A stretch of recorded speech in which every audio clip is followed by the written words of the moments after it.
Saudara, putusan dugaan pelanggaran etik Hakim MK terkait putusan batas usia Capres dan Cawapres akan dibacakan oleh Majelis MK Selasa pekan depan.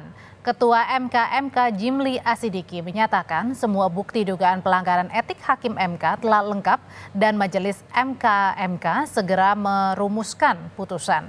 Menjawab pertanyaan apakah putusan etik MK ini akan bisa mengubah putusan MK mengenai batas usia Capres dan Cawapres, Jimli meminta publik menunggu putusan yang dibacakan. Tapi Jimli juga menyatakan putusan MK akan ada pengaruhnya pada putusan MK dan pendaftaran bakal Capres dan Cawapres.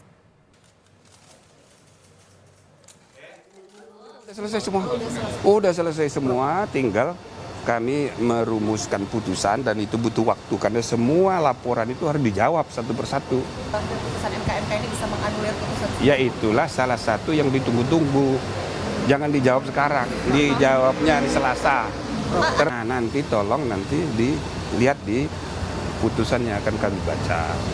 Termasuk jawaban terhadap tuntutan supaya putusan MK ini ya ada pengaruhnya terhadap putusan MK sehingga berpengaruh kepada pendaftaran capres, kan begitu. Nah, itu juga salah satu pertimbangan mengapa kita putuskan putusan dibacakan tanggal 7. Sementara Wakil Ketua Umum Partai Gerindra Habibur Rahman menduga adanya operasi rahasia untuk menjegal Gibran Rakabuming Raka sebagai bakal calon wakil presiden dengan cara berupaya membatalkan putusan MK soal batas usia Capres dan Cawapres. Habibur Rahman sebut pemetaan dua elemen masyarakat yang mengkritisi putusan Mahkamah Konstitusi.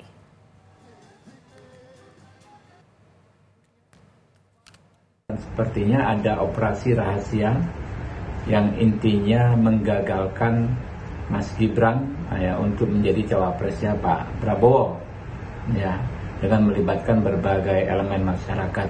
Saya melihat pemetaan ya, adanya dua kelompok masyarakat yang mengkritisi putusan MK terkait batas usia ini. Sekarang kemudian mereka mungkin ingin mendelegitimasi secara politik, yang menurut saya juga tidak mungkin terjadi karena rakyat sudah cerdas, sudah sadar, rakyat paham sekali ya siapa yang meluncurkan isu-isu tersebut dan rakyat bisa menilai yang mana yang substansi.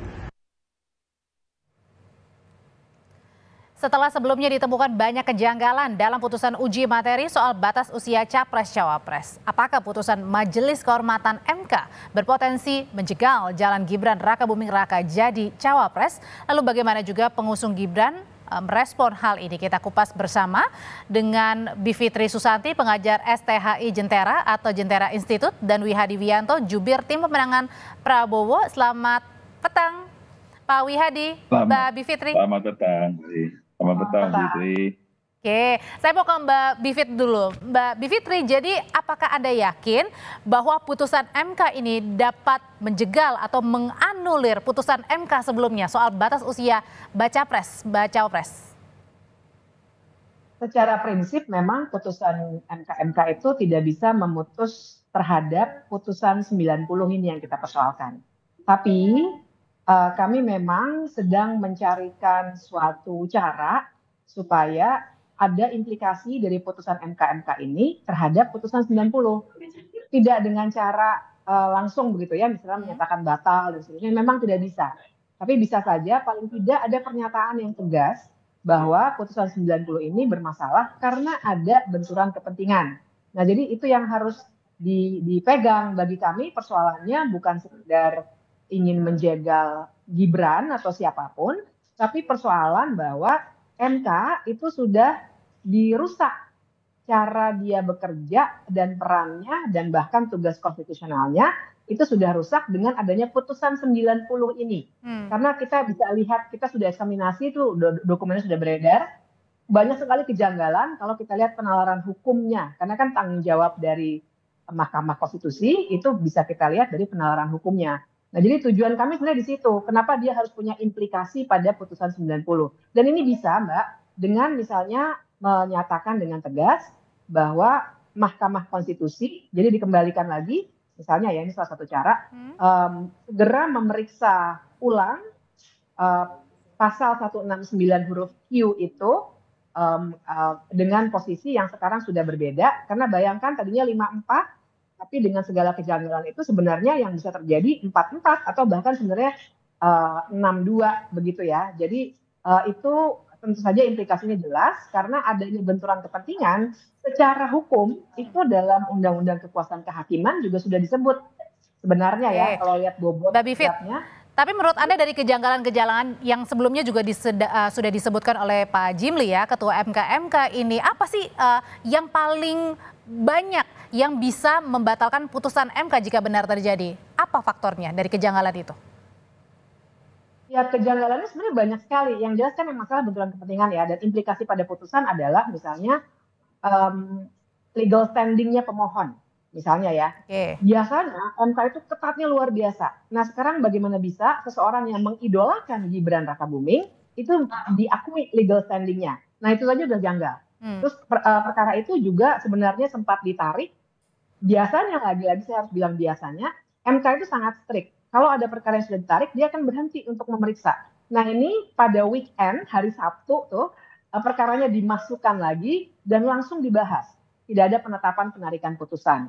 Belum lagi 54 ya, yang 5 itu kan sebenarnya dua putusan itu atau dua pendapat, itu istilahnya concurring opinion, yaitu opini yang alasannya berbeda tapi ujungnya dianggap sama. Nah anggapan sama ini yang juga menurut kami keliru. Karena kalau dibaca pelan-pelan itu semua tersedia ya, online juga ada, bisa dibaca sendiri, buktikan sendiri. Kalau dibaca pelan-pelan, yang dua ini sebenarnya lebih menolak, bukan menerima. Oke, tahan dulu sampai di situ Mbak Bivit. Saya mau ke Pak Wihadi. Pak Wihadi, sebenarnya tim pemenangan Prabowo Gibran ini lagi was-was nggak sih? Artinya wait and see juga terhadap nanti putusan MK ini yang mungkin saja bisa mempengaruhi bacawa pres Gibran. Saya kira tidak ada masalah itu, dan kita masih yakin bahwa kita juga sudah mendaftarkan kepada KPU, dan kita paham bahwa keputusan MK ada keputusan yang final and binding. Dan saya kira segala sesuatu yang sekarang ini berjalan dengan MK, saya kira akan bicara mengenai masalah kode etik daripada para hakim, bukan pada substansi dari keputusan itu, seperti yang disampaikan oleh Bu Fitri tadi. Cuman permasalahannya di sini kalau kita melihat kejanggalan-kejanggalan itu kan kepada kode etik daripada hakim, bukan kepada putusannya. Dan saya kira keputusan ini tetap saja bahwa kita tetap yakin bahwa kita tidak ada permasalahan dalam pencalonan Bapak Prabowo dengan Gibran. Jadi saya kira ini sesuatu hal yang memang sempat dikatakan oleh kolega kami mengenai masalah operasi rahasia itu memang betul. Jadi saya kira sebenarnya kalau kita kembali kepada semua keputusan MK, itu kejanggalan-kejanggalan itu banyak sekali terjadi sebenarnya juga. Kenapa baru sekarang dipermasalahkan yang urusan ini? Jadi saya kira ini bukan sesuatu hal yang baru saya kira. Kalau kita mau bedah semua MK, ya MK-nya semuanya itu mempunyai banyak kasus-kasus yang dulunya juga banyak kita kejanggalan-kejanggalan itu. Jadi saya kira ini adalah sesuatu hal yang memang menjadi sesuatu yang mungkin menjadi suatu operasi karena ini kaitannya dengan pencalonan presiden. Tetapi kalau kita melihat bahwa MK inilah hakim konstitusi, ya kan, bukan kepada private yang kita katakan bahwa itu adalah artinya adalah tetap tegas, tidak akan mempengaruhi ya. Tidak akan mempengaruhi. Oke, kalau dari Mbak Bivit sendiri, kalau misalnya nanti tidak akan mempengaruhi misalnya kemudian hanya pada maksimal kode etik bagi hakim MK, sudah puaskah atau ada yang mau dicoba lagi? Yang pasti tidak akan puas ya, karena bagi kami itu tadi, dan saya juga mau kritik sedikit kalau dibilang operasi rahasia, sebenarnya nggak rahasia. Lah orang kami mengajukan ke MK kok. Jadi jelas memang sikap kami, dan sikap kami itu juga balik ke pertanyaan tadi, kalau misalnya tidak tercapai, ya paling tidak kami akan terus-menerus melakukan advokasi, menyampaikan kepada publik bahwa yang salah ini memang salah. Jadi sekali lagi tujuannya sebenarnya bukan sekedar supaya Gibran tidak bisa menjadi cawapres, bukan itu. Tujuannya adalah MK-nya ini sudah dirusak dan cara berpolitik itu sudah dirusak, dan ini yang kita harus benahi.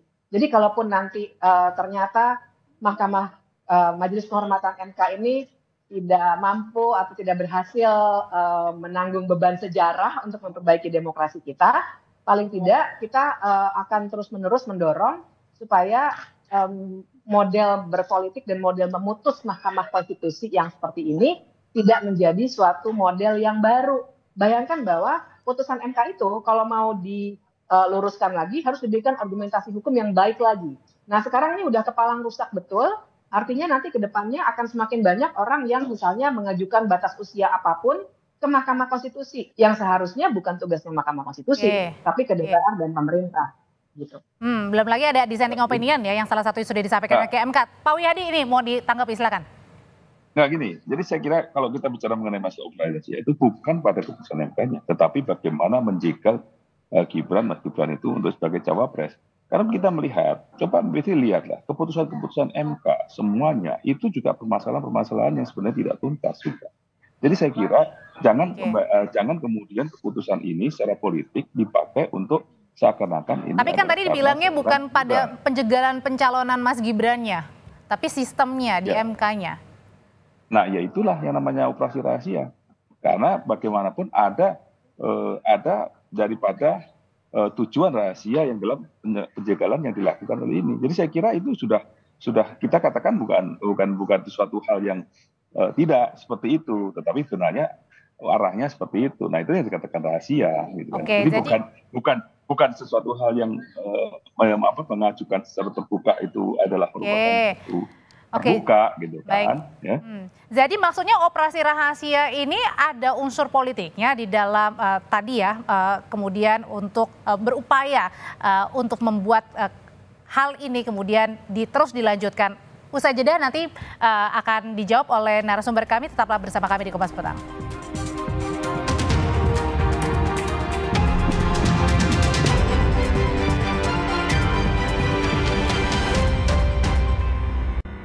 Kita lanjutkan perbincangan sore hari kita. Mbak Bivit, emang benar ada operasi rahasia yang sengaja dilakukan untuk menggugat putusan MK ini? Ya itu ya, rahasia itu kan kalau kita lihat Kamus Besar Bahasa Indonesia artinya tertutup, ditutup-tutupi. Ini kan nggak tertutup. Bahwa ini politis atau tidak ya silakan dinilai. Tapi perlu juga saya luruskan bahwa kalau dibilang baru sekarang meributkan MK, sebenarnya tidak. Sudah sering sekali kami banyak dalam diskusi, kemudian demonstrasi, bahkan banyak juga mahasiswa yang melakukan demonstrasi terhadap Mahkamah Konstitusi, putusan Undang-Undang Cipta Kerja, putusan Undang-Undang IKN, putusan Undang-Undang Minerba, putusan pimpinan KPK. Bukan hanya kali ini. Jadi kami konsisten, tujuan kami adalah negara hukum yang baik dan demokrasi yang beradab. Nah, tapi memang untuk perkara yang ini tersedia forumnya yang namanya MK-MK. Dan tersedia juga ada suatu wilayah yang akan berimplikasi pada demokrasi dalam hal ini pemilu. Makanya langkahnya tidak sekedar mendiskusikan, tapi secara cepat kami juga merespons melalui kajian-kajian yang diserahkan kepada MK-MK. Jadi klarifikasi artinya dapat dipertanggungjawabkan ya gugatan itu ya? Semua dapat dipertanggungjawabkan. Silakan dibaca, semua pakai argumentasi hukum karena ini semua dosen-dosen yang 16 orang ini. Oke, emang kalau gitu Pak Wihadi siapa sih yang dimaksud operasi rahasia ini? Emang bernuansa politis? Tadi kan dibilang ini isinya nggak main-main loh, guru besar, akademisi. Ya, kalau kita lihat kan sekarang gini, ini kan kasusnya katanya kasus politik, masalahnya kan kebetulan dengan demokrasi, artinya berkaitan dengan politik. Nah, kalau kita ini sekarang melihat, kalau kita tarik ke belakang mengenai keputusan MK yang lain, kenapa dengan diskusi-diskusi aja mereka sudah puas. Tetapi kalau seperti ini, sepertinya apapun keputusan MK-MK yang tidak memuaskan, mereka akan mengejar lagi. Jadi saya kira ini kan sesuatu hal yang sebenarnya boleh dikatakan sesuatu yang memang ada tujuan dalam hal ini untuk gugatan ini. Jadi saya kira semuanya kita harus tahu bahwa ini adalah untuk kepentingan bangsa dan negara. Kita tahu, kita percaya bahwa kita semuanya mengkoreksi yang namanya MK. Kita tahu, saya juga kebetulan saya di Komisi 3 juga. Jadi saya tahu juga bagaimana kita masih harus melakukan perubahan-perubahan daripada undang-undang MK. Dan saya kira ini semuanya kita menuju kepada arah demokrasi yang lebih baik. Tetapi ini karena permasalahan-permasalahan yang menyangkut pesta demokrasi dan politis, maka ini adalah merupakan ada suatu hidden agenda dalam masalah gugatan tersebut. Jadi saya kira ini kita tidak perlu lagi berpanjang, tapi karena ini sudah berjalan, ya sudah, kita tunggu saja hasil daripada MK-MK ini bagaimana. Nah, apapun keputusan MK-MK itu, ya kita hargai bersama, bahwa ini adalah keputusan yang terbaik untuk kedepannya, agar kita sama-sama kita perbaiki apabila masih ada beberapa hal yang mungkin bisa diperbaiki. Tetapi kita jangan mencederai juga pesta demokrasi untuk saat ini, Karena ini adalah sesuatu hal yang memang sudah berjalan dan keputusan MK ini adalah final. Tapi dari tim sendiri sudah siap ancang-ancang kalau misalnya tadi dapat mengubah putusan MK ini. Misalnya menyiapkan nama lain selain Mas Gibran, Pak Wiyadi? Nggak ada, kita percaya bahwa kita taat kepada keputusan MK. Kalau itu adalah final binding. Dan kita lakukan apa menjadi keputusan MK. Jadi saya kira ketaatan kita terhadap permasalahan hukum yang ada, kita perjelas. Jadi saya kira tidak ada pemikiran-pemikiran lain kita bicara itu. Jadi karena kita yakin bahwa ini adalah keputusan MK sudah final binding. Seperti hal yang dilakukan oleh MK saat ini. Jadi saya kira kita tidak pernah berpikir lagi nama-nama yang lain. Karena kita sudah memutuskan nama cawapres daripada Koalisi Indonesia Maju ini adalah dengan Pak Prabowo dengan Mas Gibran. Ini sudah jelas. Kita juga sudah memikirkan untuk pemenangan selanjutnya. Dan saya mau tegaskan lagi kalau Mbak Bivitri dan juga teman-teman akademisi dan juga guru besar, ini tidak ada unsur muatan politis ya, gugatan ini. Murni. Saya kira kan kita paham ya bahwa pasti akan ada perbedaan cara pandang antara akademisi dengan politikus. Yang dianggap sebagai tujuan demokrasi oleh politikus dan yang dianggap sebagai tujuan bernegara dan demokrasi bagi akademisi pasti berbeda. Bagi kami, tujuan kami adalah juga mungkin narasinya jadi kesannya kan sama nih. Kita memang ingin supaya bernegara itu baik, demokrasi yang baik. Kan sama nih kan kalau tadi dilihat. Tapi persepsi antara akademisi dengan politikus beda apa itu demokrasi yang baik.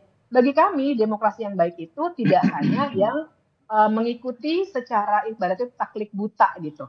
Kalau sudah putusan ya sudah diikuti saja. Bagi kami ketika putusan itu diambil dengan cara-cara yang buruk dan itu artinya merusak kita, itu yang harus dikritik. Jadi persepsinya berbeda di sini memang. Jadi kalau mau kita saling berkeras ya seakan-akan memang tujuannya sama kok, kita juga demokrasi ya benar. Tapi apa itu sebenarnya demokrasi? Apa itu sebenarnya negara hukum? Kami pegangannya prinsip-prinsip dan kami melihat betul dari putusannya sudah kami kaji secara mendalam. Eksaminasi putusannya sudah kami lakukan di UGM bahwa ternyata putusan ini sangat bermasalah dari segi prinsip-prinsip hukum. Dan berarti tinggal ditunggu nanti ya tanggal 7 November 2023 apa putusan MK. Pak Wiyadi, saya yakinkan lagi bahwa tidak ada tunggu-tungguan di tanggal 7, gaspol terus Prabowo Gibran? Sudah yakin kita, karena kita ini kan sudah mau dekat-dekat begini kan sudah jelas bahwa kita ini sudah mendaftar ke KPU dan berdasarkan keputusan yang sudah secara hukum juga sudah jelas adalah keputusan final binding. Jadi saya kira ini jangan diungkit masalah bahwa kita ragu, kita tidak akan ragu karena kita tahu bahwa kita ini bekerja adalah untuk kemajuan daripada Indonesia. Jadi saya kira ini bukan sesuatu hal yang main-main di sini. Pak Wiyadi, terima kasih. Mbak Bivitri, terima kasih. Kita ketemu lagi di lain kesempatan. Yuk, masih.